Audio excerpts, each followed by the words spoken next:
Hi guys, welcome to competition classes. जैसे कि आज के टॉपिक में हम राजस्थान की कला और संस्कृति के ऊपर डिस्कस करने वाले हैं और जिसके अंदर हमारा जो टॉपिक रहेगा वो रहेगा दुर्ग। हम क्या है कि दुर्ग के ऊपर जो दुर्ग के एक एक पॉइंट है, एक एक टॉपिक्स है और एक एक जो इसका इम्पोर्टेंट जो आपके एग्जाम के अंदर आने वाले हैं क्वेश्चंस, उनके ऊपर ही देखेंगे और उनके ही चर्चा करेंगे। तो यहाँ पे देखिएगा, इस कुछ पिक्चर्स भी दी हुई है दुर्ग की।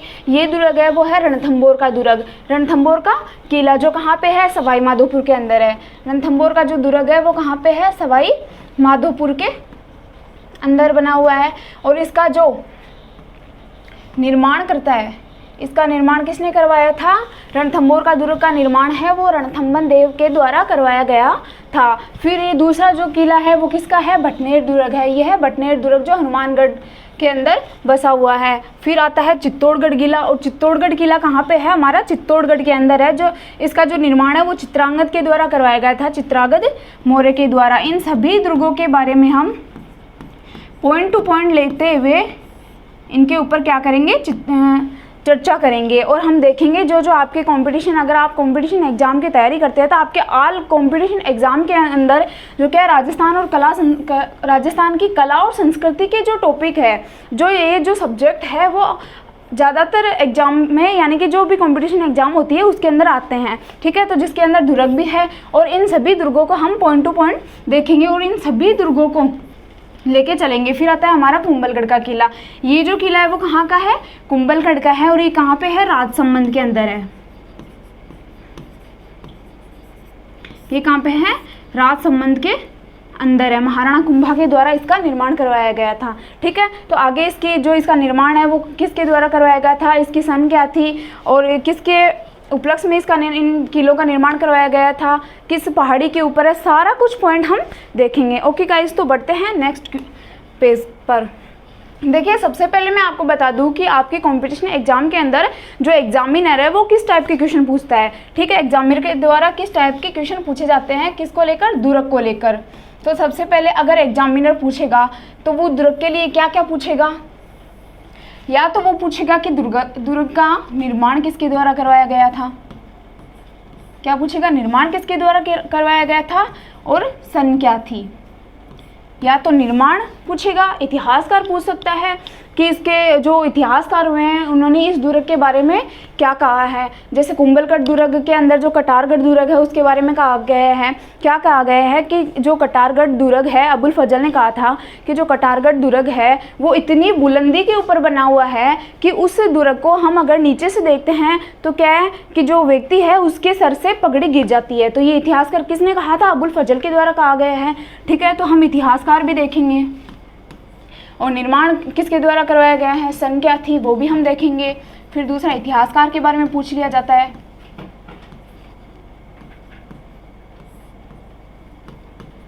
ठीक है, एक अगर बात पूछी जाती है तो स्थान कौन सा है, किसी भी दुर्ग का स्थान कौन सा है, कहाँ पर वो है और कौन सी पहाड़ी के ऊपर है, कहाँ पे स्थित है, ये भी पूछा जाता है।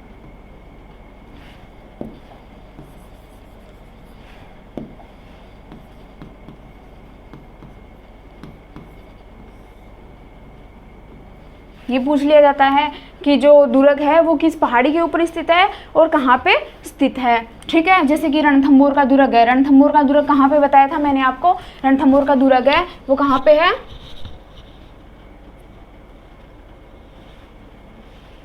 फिर दूसरी बात क्या पूछ ली जाती है?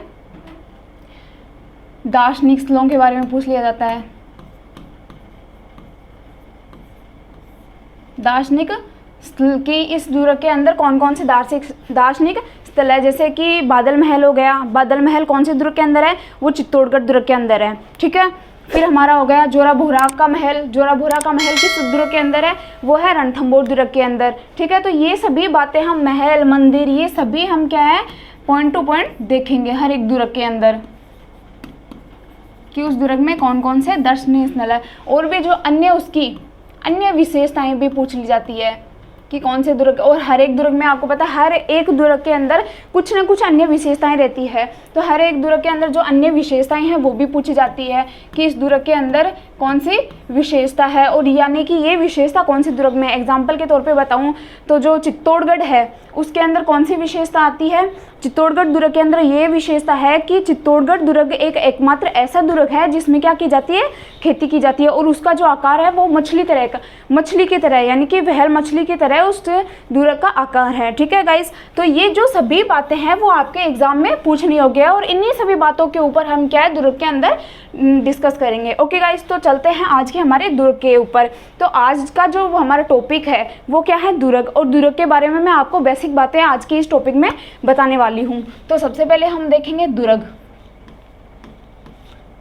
यानी कि जो दुर्ग है, दुर्ग का सबसे पहले जो दुर्गों का उल्लेख है वो कहाँ पे मिलता है हमें। सबसे पहले दुर्गों का उल्लेख है वो कब किया गया था, सर्वप्रथम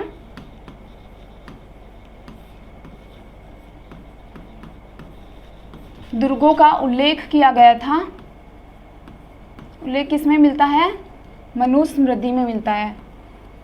जो मनु की ये रचना है मनुस्मृति, जिसके अंदर दुर्गों का सर्वप्रथम उल्लेख मिलता है। फिर दूसरा आता है कि दुर्गों का सर्वप्रथम दुर्गों का प्रमाण कहाँ से मिलता है, सर्वप्रथम दुर्गों का प्रमाण कहाँ से मिला था,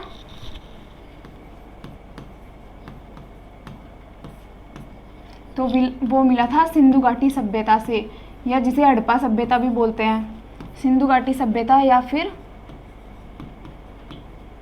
हड़प्पा सभ्यता, जहाँ से क्या मिला था, सर्वप्रथम दुर्गों का प्रमाण मिला था। और इसका उल्लेख कहाँ किस ग्रंथ में किया गया है, मनुस्मृति के अंदर किया गया है। ओके, तो अभी हम देखेंगे कि भारत के अंदर दुर्गों की जो यानी कि भारत के अंदर ऐसा कौन सा राज्य है जिसके अंदर दुर्गों की सर्वाधिक संख्या है, सबसे अधिक जनसंख्या जनसंख्या नहीं, संख्या किस जिले में है, किस राज्य के अंदर है। तो सबसे अधिक भारत में किस राज्य में है दुर्गों की संख्या,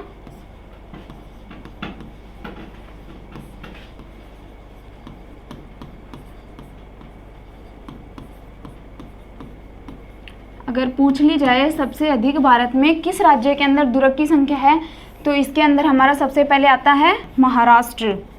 राजस्थान मत कर देना, महाराष्ट्र जो राज्य है इसके अंदर सबसे अधिक दुर्ग पाए जाते हैं। ठीक है, महाराष्ट्र के अंदर सबसे अधिक दुर्ग पाए जाते हैं। फिर दूसरे नंबर पर हमारा ये है, पहले नंबर पर ये किस पे आता है, पहले नंबर पर आता है महाराष्ट्र।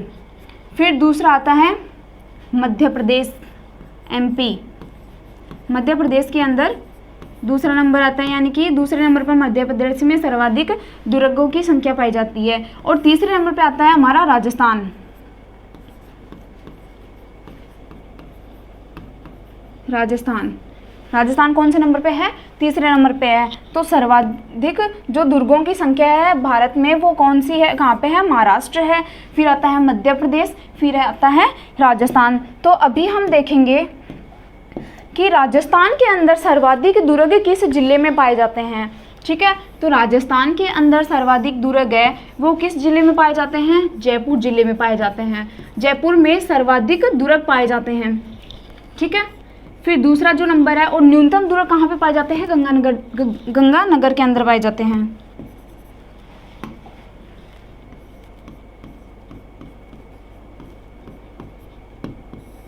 ठीक है, तो सर्वाधिक राजस्थान में दुर्ग पाए जाते हैं जयपुर जिले में, जयपुर सिटी के अंदर। और जो सबसे न्यूनतम अगर दुर्ग पाए जाते हैं तो वो है गंगानगर।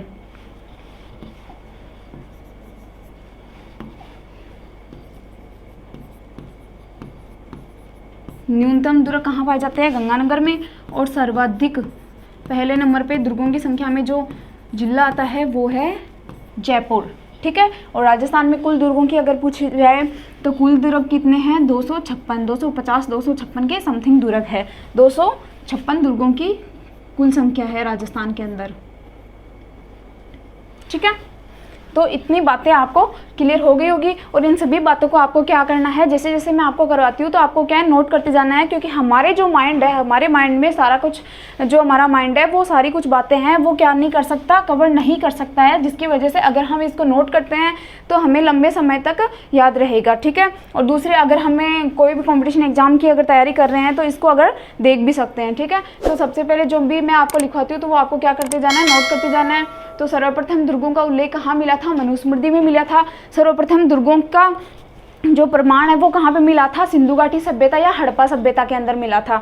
ठीक है, फिर बात आती है राजस्थान राज्य में दुर्गों की संख्या, सर्वाधिक दुर्गों की संख्या किस राज्य में है, तो वो है हमारा सबसे पहले महाराष्ट्र, फिर आता है एमपी, मध्य प्रदेश, फिर हमारा तीसरे नंबर पर आता है राजस्थान। राजस्थान के अंदर हमारा जो सबसे अधिक दुर्गों की संख्या मिलती वो थी जयपुर के अंदर। ठीक है, और जयपुर के अंदर सर्वाधिक थी और न्यूनतम थी गंगानगर में। तो कुल दुर्गों की संख्या कितनी थी, 256 थी। ठीक है, राजस्थान के अंदर। फिर अभी हम देखते हैं जो जयपुर सिटी है, जयपुर शहर है, इसके अंदर, जयपुर शहर के अंदर क्या है, कौन कौन से दुर्ग है। जयपुर शहर के अंदर वैसे छोटे बड़े काफ़ी दुर्ग है, लेकिन इसके अंदर जो मुख्य दुर्ग है वो कौन कौन से हैं, जयपुर के अंदर जो मुख्य दुर्ग है वो कौन कौन से है। सबसे पहले हमारा आमेर का किला, कौन सा है, आमेर का किला। फिर आता है हमारा जयगढ़ दुर्ग, कौन सा आता है, जयगढ़ दुर्ग। और जो तीसरे नंबर पर आता है वो है नाहरगढ़ दुर्ग,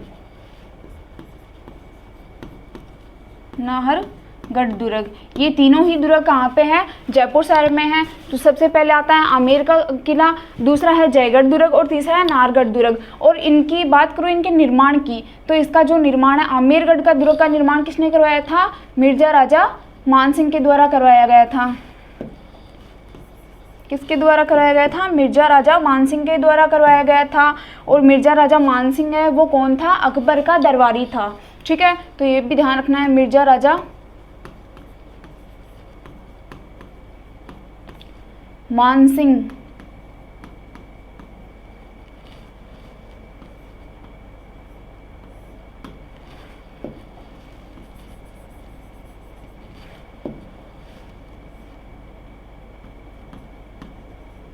मानसिंह प्रथम के द्वारा करवाया गया था। ठीक है, और ये मिर्जा राजा की उपाधि भी है वो अकबर के द्वारा दी गई थी मानसिंह को, मानसिंह प्रथम के द्वारा इसका निर्माण करवाया गया था। ठीक है, तो आमेर किले का निर्माण है वो मिर्जा राजा मानसिंह प्रथम के द्वारा करवाया गया था, जो कहाँ क्या था, अकबर का दरबारी था। ठीक है, मिर्जा राजा मानसिंह प्रथम है वो कौन था, अकबर का दरबारी था। फिर बात करते हैं जयगढ़ की, तो जयगढ़ दुर्ग है, इसका जो निर्माण है वो महाराजा जयसिंह के द्वारा करवाया गया था, जयसिंह प्रथम के द्वारा करवाया गया था। एक था सवाई जयसिंह जिसने जयपुर शहर को बसाया था, उन्होंने किसका निर्माण करवाया था, नाहरगढ़ दुर्ग का। सवाई जयसिंह के द्वारा जयपुर शहर बसाया गया था और इन्होंने नाहरगढ़ दुर्ग का निर्माण करवाया था। जयगढ़ दुर्ग का निर्माण है वो जयसिंह प्रथम के द्वारा करवाया गया था। ठीक है, तो आपको यहाँ तक बातें क्लियर हो चुकी है। तो अभी हम नेक्स्ट पेज पे बढ़ते हैं। तो अभी हम देखेंगे कि जो दुर्गों के जो प्रकार है वो कौन कौन से हैं। यानी कि अभी मैंने आपको बताया था मनुस्मृति में दुर्गों का हमें उल्लेख मिलता है, तो मनुस्मृति में दुर्गों का उल्लेख कितने दुर्गों का, यानी कि जो दुर्ग है उनकी कितनी श्रेणियां बताई गई है, कुल 6 श्रेणियां बताई गई है। ठीक है, मनुस्मृति में कुल दुर्गों की 6 श्रेणियां बताई गई है। तो एक ये भी इंपॉर्टेंट है, यदि आपसे पूछ लिया जाए कि चित्तौड़गढ़ दुर्ग है वो किस श्रेणी में आता है, तो आपको ध्यान में रखना है गिरी श्रेणी में अधिकतर दुर्ग आते हैं। वो मैं आपको सारा कुछ इन दुर्गों को जब हम पढ़ेंगे पॉइंट टू पॉइंट, रणथंभौर दुर्ग है, चित्तौड़गढ़ दुर्ग है, कुंभलगढ़ दुर्ग है, जितने भी दुर्ग इंपॉर्टेंट है वो इन सभी के बारे में मैं आपको पॉइंट टू पॉइंट क्लियरिटी करवा दूंगी। ठीक है, तो अभी हम देखते हैं दुर्गों की श्रेणियां,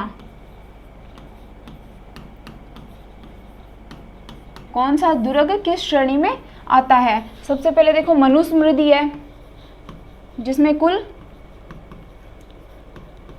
6 दुर्गों का प्रकार बताया गया है। कितने प्रकार का बताया गया है, दुर्गों को 6 प्रकार के दुर्गों की श्रेणियां बताई गई है, 6 श्रेणियां बताई गई है दुर्गों की। फिर कौटिल्य, तो कौटिल्य ने दुर्गों के 4 प्रकार बताए हैं।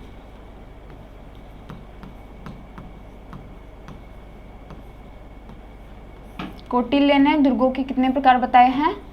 4 प्रकार की श्रेणियां बताई है। फिर देखेंगे शुक्र नीति।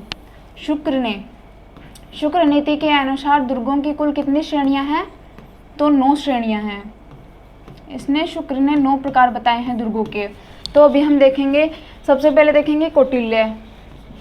कौटिल्य ने कौन कौन सी श्रेणियां बताई है? इसके अंदर बताई गई है सबसे पहले अरण्य श्रेणी, वन श्रेणी, धानवन श्रेणी और ओदक श्रेणी। ठीक है, सबसे पहले आती है अरण्य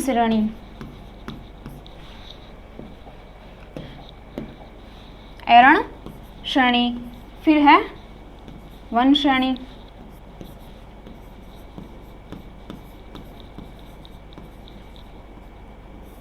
ओदक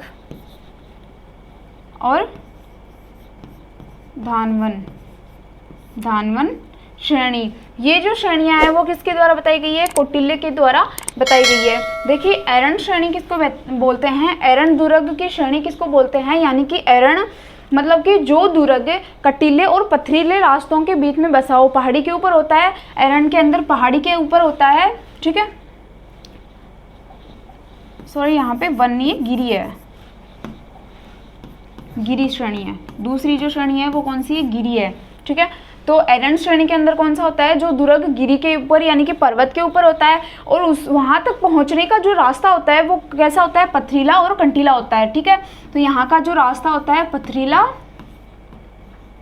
और कटीला रास्ता होता है अरण्य श्रेणी के अंदर। ठीक है, पथरीला और कटीला रास्ता होता है। फिर बात करते हैं गिरी श्रेणी। तो गिरी श्रेणी क्या होता है? इसके ऊपर जो दुर्ग है वो पर्वत के ऊपर होता है। ठीक है, पहाड़ी के ऊपर ऊंचाई पर होता है। तो गिरी का आप समझ सकते हो, गिरी किसको कहते हैं? पर्वत को कहते हैं। ठीक है, तो गिरी का अर्थ हो गया पर्वत, यानी कि जो दुर्ग पर्वत के ऊपर हो उसे वो कौन सी श्रेणी में आता है? गिरी श्रेणी में आता है। और जो जिस दुर्ग पर पहुंचने के लिए पथरीले और कटीले रास्तों को पार करना पड़ता है और दुर्ग कहाँ पे होता है?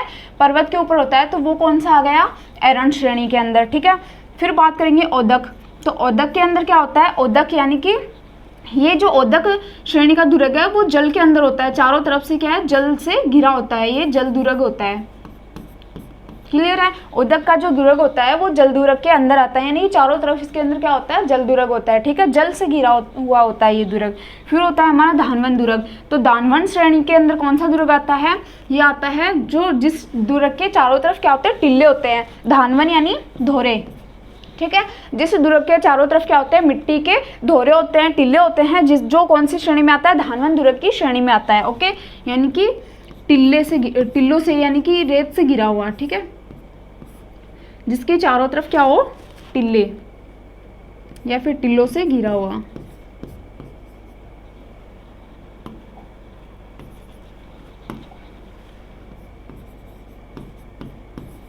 किस श्रेणी में आएगा? धानवन की दुर्ग की श्रेणी में आएगा। क्लियर है? अरण्य दुर्ग जो पथरीले कांटीले रास्तों से घिरा होता है। फिर होता है गिरी दुर्ग जो पर्वत के ऊपर होता है। ओदक जो जल दुर्ग होता है जिसके चारों तरफ जल होता है। और धानवन दुर्ग जो टिल्लों से घिरा होता है। ठीक है, क्लियर है? 9 प्रकार। अब देखेंगे हम 9 प्रकार के दुर्ग। तो ये 9 प्रकार के दुर्ग कौन से हैं?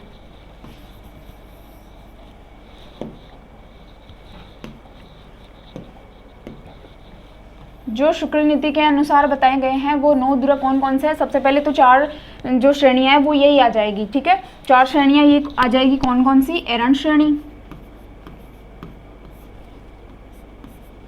अरण्य श्रेणी के अंदर अभी मैंने आपको बताया था जो पथरीले और कटीले रास्तों से बना हो, जो क्या कहलाता है? अरण्य श्रेणी के अंदर आता है। एग्जाम्पल के तौर पे बताऊं तो वो रणथंभौर दुर्ग है। ठीक है, रणथंभौर दुर्ग अरण्य श्रेणी के अंदर आ सकता है। ठीक है, क्योंकि रणथंभौर दुर्ग है उस तक पहुंचने के लिए क्या है? कटीले रास्तों को हमें पार करना पड़ता है।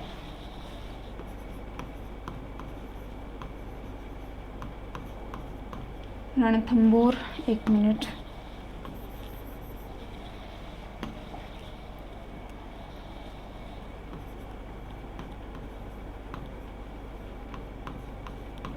रणथंभौर का जो दुर्ग है वो अरण्य श्रेणी के अंदर आता है। फिर दूसरा आता है हमारा गिरी दुर्ग। कौन सा आता है? गिरी दुर्ग। ठीक है। गिरी दुर्ग में ज़्यादातर जो दुर्ग है वो गिरी दुर्ग के अंदर आते हैं, जैसे चित्तौड़गढ़ का दुर्ग भी पर्वत के ऊपर बना हुआ है, वो भी गिरी दुर्ग के अंदर आता है। रणथंभौर का दुर्ग भी क्या है, पहाड़ी के ऊपर बना हुआ है। कुंभलगढ़ दुर्ग भी गिरी दुर्ग के अंदर आता है। तो गिरी दुर्ग के अंदर ज़्यादातर दुर्ग है वो अधिकतर दुर्ग गिरी दुर्ग के अंदर आते हैं, ठीक है। तो हम एग्जाम्पल के तौर पर तो मैं आपको बता ही चुकी हूँ, ठीक है। फिर दूसरा हमारा होता है ओदक दुर्ग। इसके अंदर भी क्या है, ओदक दुर्ग। ओदक दुर्ग यानी कि जल से गिरा हुआ, अभी मैंने यहाँ पे बताया जो जल चारों तरफ से जल से गिरा हो। और एग्जाम्पल के तौर पे हम गागरोन का किला ले सकते हैं। जो गागरोन का किला है झालावाड़ के अंदर है,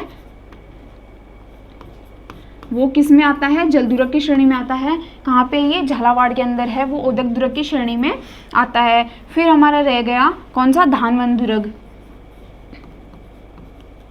धानवन दुर्ग, धानवन दुर्ग के अंदर कौन सा आता है, जैसलमेर का किला आता है, ठीक है। जैसलमेर का या टीलों का, जो टीलों का शहर है, तो जैसलमेर कौन सा, जैसलमेर का जो किला है वो धानवन दुर्ग की श्रेणी में आता है। जैसलमेर का जो दुर्ग है वो धानवन दुर्ग की श्रेणी में आता है। फिर जो इसके अंदर पांचवा दुर्ग है, कितने हो गए, पहला, दूसरा, तीसरा है ओदक दुर्ग, चौथा है धानवन दुर्ग और पांचवा है वन दुर्ग, ठीक है। तो वन दुर्ग क्या है, जिसके चारों तरफ वन ही वन हो, ठीक है। जो दुर्ग वन के बीच में हो पहाड़ी के ऊपर, वो कौन सा है, वन दुर्ग कहलाता है, वन दुर्ग की श्रेणी में आता है, ठीक है। फिर हमारा हो गया वन दुर्ग। फिर आता है पारीख दुर्ग। एक होता है पारीख दुर्ग, एक होता है पारिध दुर्ग, ठीक है। तो इसके अंदर हम देखेंगे पारीख दुर्ग कौन सा होता है, जो खाई के बीच में बना हो। पारीख दुर्ग, पारीख दुर्ग है वो जो खाई के बीच में बना हो, जिसे क्या कहेंगे हम, पारीख दुर्ग की श्रेणी में आता है। और पारीख दुर्ग की श्रेणी में कौन सा दुर्ग आएगा, वो आएगा लोहागढ़ दुर्ग। जो हमारा लोहागढ़ जो अंतिम दुर्ग है, ठीक है। पहला दुर्ग कौन सा है, भटनेर का, राजस्थान का। अगर प्रथम दुर्ग पूछा जाए तो वो कौन सा होगा, भटनेर का दुर्ग होगा, जो हनुमानगढ़ जिले के अंदर था, ठीक है। हनुमानगढ़ जिले के अंदर बसा हुआ है, वो है भटनेर का दुर्ग और राजस्थान का प्रथम दुर्ग है, ठीक है। जो लोहागढ़ दुर्ग है वो राजस्थान का अंतिम दुर्ग है, ठीक है, जो भरतपुर के अंदर है। तो पारीख दुर्ग के अंदर कौन सा आएगा, लोहागढ़ का दुर्ग आएगा। लोहागढ़ दुर्ग है वो किस में आएगा, पारीख दुर्ग की श्रेणी में आएगा। आगे के जो वहाँ के दुर्ग है, ये 6 नंबर का दुर्ग है। फिर 7 नंबर का दुर्ग मैं यहाँ पे लिख रही हूँ, शुक्र नीति वाला। तो 7वें नंबर का जो दुर्ग होगा वो कौन सा है, पारिध। पारिध दुर्ग, जो पारिध दुर्ग की श्रेणी में आता है वो क्या है, पारीख का मतलब होता है यानी कि जो खाई के अंदर बना हो, लिख लो आप। जो दुर्ग खाई के बीच में हो वो किसकी श्रेणी में आता है, पारीख दुर्ग की श्रेणी में आता है। और जो पारिध होता है वो किस श्रेणी में आता है, जो पारिध दुर्ग है, जो हमारा पारिध दुर्ग है वो किस श्रेणी में आता है, यानी कि पारीख दुर्ग होता है जो खाई के बीच में हो, जिसके अंदर एग्जाम्पल है लोहागढ़ दुर्ग। और पारिध दुर्ग होता है जिसके चारों तरफ ऊंची ऊंची दीवारें बनी हो, जिसके चारों तरफ क्या बना हो, परकोटा बना हो, ठीक है, उसे कहते हैं, उसकी श्रेणी में आता है पारिध दुर्ग। तो उसके लिए हम एग्जाम्पल ले सकते हैं कुंभलगढ़ का दुर्ग। जो हमारा कुंभलगढ़ का दुर्ग है वो चारों तरफ से क्या है, दीवार से घिरा हुआ है, यानी कि उस दुर्ग के चारों तरफ ऊंची ऊंची और चौड़ाई में दीवारें बनी हुई है। और उस कुंभलगढ़ दुर्ग की दीवारों के बारे में एक ये भी विशेषता है कि उसकी जो दीवारें हैं उसके ऊपर 4 घुड़सवार एक साथ चल सकते हैं, यानी कि 4 घोड़े एक साथ चल सकते हैं। तो ये क्या हो गई, इसकी अन्य विशेषता हो गई, ठीक है। वो हम इन जब दुर्गों की हम चर्चा करेंगे तब हम देखेंगे। तो इसके अंदर कौन सा दुर्ग का जो एग्जाम्पल है वो है कुंभलगढ़ दुर्ग, ठीक है। तो इसके पारिध दुर्ग की श्रेणी में आता है कुंभलगढ़ दुर्ग। फिर हमारा है 8वां दुर्ग। तो 8वां दुर्ग है शन्य दुर्ग। शन्य दुर्ग, जिस दुर्ग के अंदर चारों तरफ जो सेना से घिरा हुआ हो, जो दुर्ग क्या है जिसमें चारों तरफ सेना ही सेना हो, सेना से घिरा हुआ दुर्ग हो, वो सैन्य दुर्ग की श्रेणी में आता है। और इसके अंदर हम ले सकते हैं कुंभलगढ़ का दुर्ग ले सकते हैं और चित्तौड़गढ़ का दुर्ग ले सकते हैं, ठीक है। तो चित्तौड़गढ़ दुर्ग भी क्या है, चारों तरफ सेना से घिरा हुआ दुर्ग होता था चित्तौड़गढ़ का दुर्ग। और जो कुंभलगढ़ दुर्ग था वो भी सेना से घिरा हुआ होता था, ठीक है। फिर जो हमारा लास्ट दुर्ग है 9वां दुर्ग, वो कौन सा है, हमने कौन कौन से पढ़ लिए, एरंड दुर्ग, गिरी दुर्ग, ओदक दुर्ग, धानवन दुर्ग, वन दुर्ग, पारीख दुर्ग, पारिध दुर्ग, सैन्य दुर्ग। और अभी जो हमारा लास्ट दुर्ग है वो है सहाय दुर्ग। सहाय दुर्ग, ठीक है। सहाय दुर्ग किसे कहते हैं, जब किसी भी सेना के ऊपर, जो मेवाड़ के चौहान थे उनके ऊपर अगर जो शत्रु सेना थी उनके द्वारा आक्रमण किया जाता था तो वो कहाँ पे आके रहते थे, दुर्गों के अंदर। जिस दुर्ग के अंदर एक साथ काफ़ी जो चौहान थे उनकी सेना रह सकती थी तो उसे क्या कहते थे, सहायता के लिए जो रह सकते थे उसे कहते थे सहायक दुर्ग की श्रेणी में वो दुर्ग आते हैं। ठीक है, तो सहायक दुर्ग आप समझ चुके होंगे, जिसमें सहायता के लिए, जिसमें शत्रु सेना के द्वारा आक्रमण किए जाने पर जिस दुर्ग के अंदर सेफ रह सके वो क्या है, सहायक दुर्ग की श्रेणी में आता है। ठीक है, तो हमने कौन कौन सी श्रेणियां देखी है। कौटिल्य के अनुसार 4 प्रकार की श्रेणी है और शुक्रनीति ने 9 प्रकार के दुर्गों की श्रेणी बताई है। ऐरण श्रेणी, ऐरण दुर्ग, गिरि दुर्ग, ओदक दुर्ग, धानवन दुर्ग, वन दुर्ग, पारिख दुर्ग, पारिद दुर्ग, सैन्य दुर्ग और फिर हमारा आता है सहाय दुर्ग। ठीक है, तो आपको क्या इनको नोट कर लेना है और यहाँ तक आपको आई होप कि क्लियर हो चुका होगा। अभी हम नेक्स्ट देखते हैं कि देखिए, एक तो जो कौटिल्य थे, कौटिल्य और मनुस्मृति, कौटिल्य और मनुस्मृति के अनुसार कौन सा दुर्ग सर्वश्रेष्ठ बताया गया है, तो इसमें गिरि दुर्ग को सर्वश्रेष्ठ दुर्ग बताया गया है। ठीक है, जो मनुस्मृति और कौटिल्य के अनुसार मनु और कौटिल्य ने कौन से दुर्ग को सर्वश्रेष्ठ बताया है, तो वो कौन से बताया है, गिरि दुर्ग को सर्वश्रेष्ठ बताया है।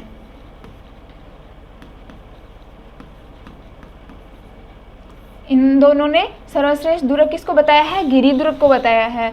ठीक है, यानी कि इनकी नज़र में गिरि दुर्ग है वो सर्वश्रेष्ठ दुर्ग है। और जो शुक्र नीति है, जो शुक्र है, इन्होंने शुक्र नीति के अनुसार सर्वश्रेष्ठ दुर्ग है वो सैन्य दुर्ग को बताया गया है। क्लियर, सैन्य दुर्ग को क्या बताया गया है, सर्वश्रेष्ठ दुर्ग बताया गया है।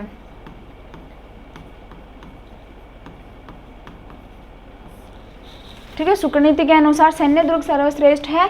फिर है मनुस्मृति और कौटिल्य के अनुसार गिरि दुर्ग सर्वश्रेष्ठ दुर्ग बताया गया है। क्लियर, देखते हैं अभी नेक्स्ट के ऊपर। तो यहाँ तक आपको क्लियर हो चुका होगा गाइज। अगर आगे की जो नेक्स्ट वीडियो है जिसके अंदर मैं लेके आऊँगी रणथंभौर का दुर्ग और मैं आपको शेयर करवाऊंगी रणथंभौर दुर्ग की। ठीक है, तो हम रणथंभौर दुर्ग के अंदर जो महल है, मंदिर है, इसका निर्माण किसने करवाया था, सारे कुछ इंटरेस्टिंग जो हमारे पॉइंट रहेंगे वो हम अच्छे से क्लियरिटी करते हुए, जैसे हमने आज का वीडियो क्लियर किया है उसी तरह से देखेंगे। तो बने रहिए मेरे साथ नेक्स्ट वीडियो के अंदर। ओके गाइज, आई होप कि आज जो भी मैंने कुछ बताया है वो आपको क्लियर हो चुका होगा, यानी कि दुर्ग के जो मैंने बेसिक बातें बताई है वो आपको अच्छे से क्लियर हो चुकी होगी। नेक्स्ट मिलता है रणथंभौर दुर्ग के अंदर। ठीक है, ओके, थैंक यू।